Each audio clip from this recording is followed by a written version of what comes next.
Hey you guys, it's Donnie and I am back to talk about why vendors lists are a scam. Big boss, big boss, big boss, big boss. I know. Just hold on, just let me explain. If you sell vendors lists, before you get upset, do not hop in my comments, just watch the video, okay? And then you can comment. If you don't know who I am, like I said, I'm Donnie.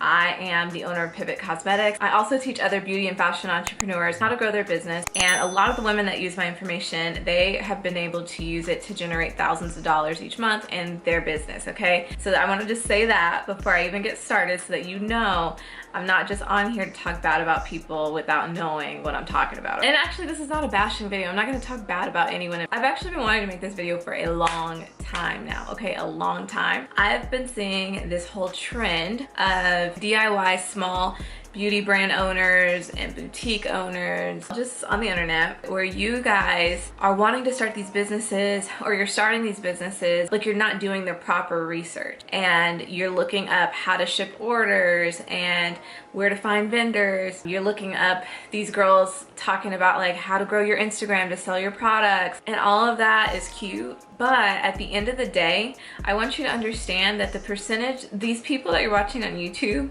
these girls that are like, they're accountable up and they make $100,000 in 2 seconds and all this stuff, that's a very small percentage of the people that actually start beauty brands. The reason I know you guys are looking this stuff up, and the reason I know you guys are researching the wrong things, is because of who's making money off of you guys. That is how I know. So the people that are making the most money off of y'all are the people that are selling, of course, the product, and that's fine. That's totally fine. Of course, you need product. But the people that are selling the vendors list, they're making the most money off of you, and the people that are talking about how to grow your Instagram to sell stuff, they're getting the most views on YouTube, and they're also, if they have any kind of product, any ebook, they're the people making money off of you. And these people say all the time that they are making tens of thousands of dollars each month from you guys, because you guys are buying these vendors lists. There's nothing wrong with needing to find vendors. That's not the problem here. What I do have an issue with is that you guys are fixated on the wrong things and you're investing your money in the wrong areas. So one, the reason I think a vendors list is a scam is because there are people out here that are overcharging you guys for vendors. Let me just put something into perspective for you. Vendors are vendors, okay? So it is sometimes hard to find them, but at the end of the day, it's a vendor, it's not your solution. So like, if someone sends you a list of vendors, you still have to go through the process of actually getting samples from each and every vendor that fits what you're trying to do. And then you have to buy these samples, okay? So that's more money out of your pocket. And then most of them probably won't even be able to do what you want them to do, or the quality is not going to be what you want, or something's just going to be off. So then that's money down the drain. And so you have to still do this process. It doesn't matter if someone says they vetted these vendors for you. What does that mean? That means nothing to you, because you still have to make sure it fits your business. So some of these people are selling these vendors lists for $100, $150, and you're buying them, and then it's like money down the drain. You should have just thrown that money in the trash and thrown it out the window, because it's gone. And then now you still have to go through the process of trying to find a vendor that works for you. And there are some people that right away, like some of y'all don't even vet the people. Like you just go with the first one you find, and you go off the pictures you saw, and you're like, okay, I'm gonna just go with this person and just cross my fingers and hope it works out. And for some of you, it does work out, where the person you picked, you order a lot from them, and then it's like fine, everything turns out great and the product is good. Praise God. But there are a good percentage of y'all, I know for a fact, because I talk to y'all all the time, and y'all tell me, oh my God, I just got product back from this vendor and it's horrible, or I was trying to get my stuff printed on and it looks terrible, or this happened, I was trying to get this custom designed and it looks horrible. And so you keep going through this process of trying to develop the product, rather than being able to get to the point of actually selling the product. And then when you get to the point of selling it, then you have nobody to sell to, and you're confused as to how to even make sales. And then you're looking up videos on Instagram and YouTube on how to grow your Instagram because you think that's the way to get sales.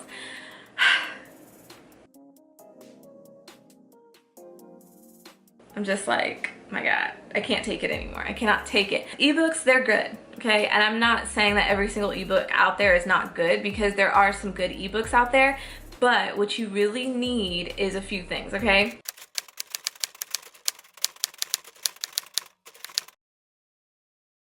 first thing you need, okay? The first thing you need is a clear and solid concept. No, this is not talking about your name. This is not talking about your branding. This is not talking about how you want to do this for women of color. That's not a concept. You need a product, okay, and not 50 million products. You literally can start with 1 to 3 products. Some of the brands that do the best when they first start are brands that started with 1 to 3 products, okay? Now, some of these brands might have had variations of the same product, but most of them start with 1 product. Why? Because it's cost efficient, and 2, because they're able to establish themselves and make themselves known for something first, rather than coming out with 50 million things and hoping for the best. Let me give you an example. Skin Glass. I don't know if you've ever heard of this brand, but it's started by a woman. She's a makeup artist, and you can find her on Instagram, Norface. She's really dope, okay? She started Skin Glass, and it's a great product. People love it, and she sells out constantly. And she literally just started with an oil. And then now she has like maybe 2 or 3 other products, but that oil sells out constantly, and she was doing just fine when she was selling that oil. Honestly, she didn't have to offer anything else if she didn't want to, because the oil was doing just fine. Another brand, Atira Lyons. She created do-rags, okay, velvet do-rags. This is a prime example of someone that has variations of the same product, but mainly sells the same product. She went viral on Twitter, okay, for the do-rags that she was selling, and she created a whole brand around these do-rags, and they sell out constantly. Now she has like a number of other products that she sells, but originally for a while she was just selling do-rags, and she was doing them all kinds of different ways, a lot of different designs, and she established herself as the girl that made do-rags. The reason I say that this is so important is because, 1, you don't want to have a bunch of product, like all these 50 million products, and no one's buying them. When it comes to being introduced to a new brand, say a friend comes to me and they tell me about a new brand. Normally I would ask, okay, which product should I try? Okay, because I don't know, if I go to a counter and I see 50 million products from this one brand, I don't know what to start with. I have no idea what to start with. I don't know what they're known for. So normally it's better to be known for one thing at least, or be known for something, so people know where to start when it comes to your brand, so that they can actually try you out and see if they like it, versus just being overwhelmed and not knowing what product to get and then leaving. There have been so many brands that have been revived because of this on YouTube. They sit here and there have been brands that have like been literally on their last leg, and then a YouTuber will highlight one specific product that worked really, really well for them, and then it sells out right away. You can come out with other things later down the line, but develop something that's really, really good and really signature, and that you can't necessarily find everywhere else. Your product needs to have some sort of an edge to it. It can't just be another brand on the market. So your product does need to have a message, and your brand needs to be about more than just your product. I talk about that all the time, but it needs to be a combination of the two. The product needs to be something I can't find everywhere, and then your brand messaging needs to be significant, okay? Like, it needs to be for a very significant person. It can't just be for everybody. Saying that your brand is for everybody that loves pink is not a target audience at all. You need to say, my brand is for the woman that loves pink accessories, and she is 35 years old, and she makes an income of at least $70,000, and she likes glamorous stuff, and she shops at Neiman Marcus, and like, that's more specific. Once you create this whole idea of what you're creating and why you're creating it and who you're creating it for and what your competitive edge is, then you move into developing the name, the branding, and all of this, because we're creating it for a specific person, okay? In this stage where we create the branding, you need to figure out what this person would like. So you're not going to use any colors or any fonts or any graphics that this person would resonate with, okay? You're not going to do it based on what you want. You're going to do it based on what they want. So figure out what they would like, and then build your brand visuals around that. You need to have all of these foundational things together, okay? Now, as far as finding your inventory, this is the big question. So like I said, vendors list, yes, they can be a scam. I don't think it's bad to get a vendors list if it is reasonably priced, okay? Because at the end of the day, it doesn't matter how many people you list.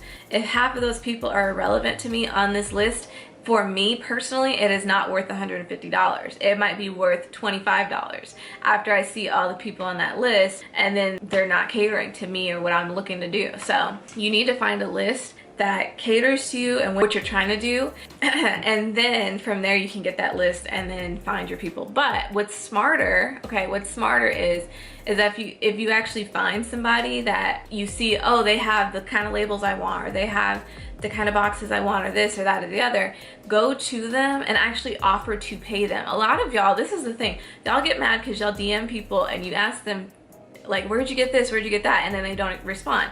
It's because it took them forever to find it themselves. So if you actually offer to pay them for the information, they might actually give it to you. That money spent is way more valuable than spending money on a random list and you are not sure that what you need is on that list. If you see somebody with what you want, then you need to go to them and ask them if you can pay them for the information.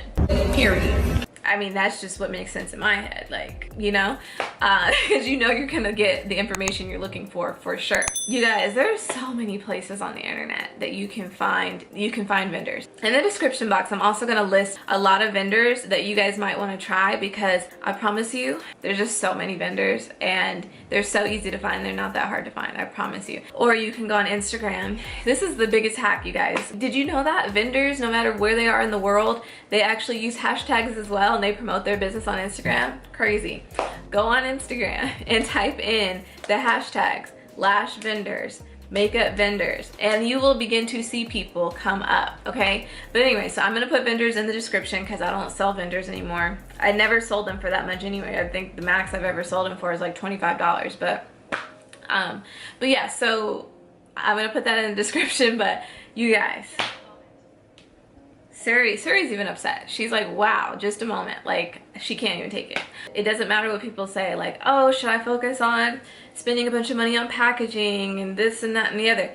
Don't do that, please. Don't do that. Don't spend a bunch of money on shipping supplies and like having them look fabulous if you're not making any money. I would say wait until you're getting sales and reinvest that money so that you can actually get better shipping supplies.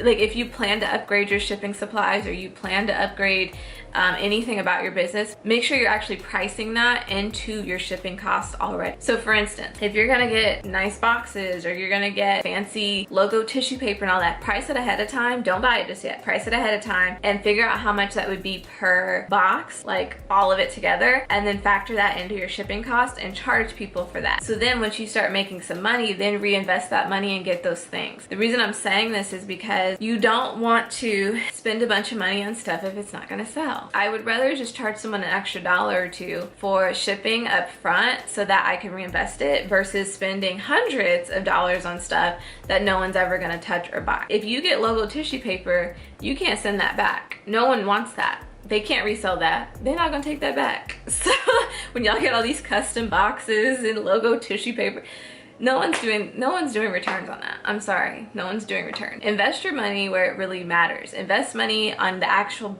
product itself and making that look nice, because that's what people are going to use. All those boxes and tissue paper and all that, people throw that stuff in the trash. These are the basics, you guys. Now, if you've started your business, if you are somebody that's actually in the process of developing your business, I actually have a free training that'll show you how to go from struggling to selling out, and you'll learn how to sell out consistently. So whether you're launching, restocking, or you just need to learn how to sell better, this is perfect for you.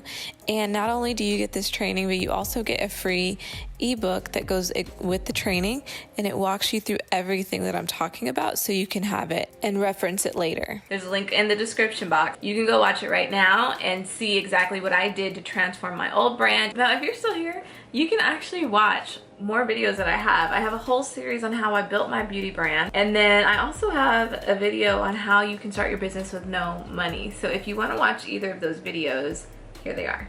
Watch, click, watch.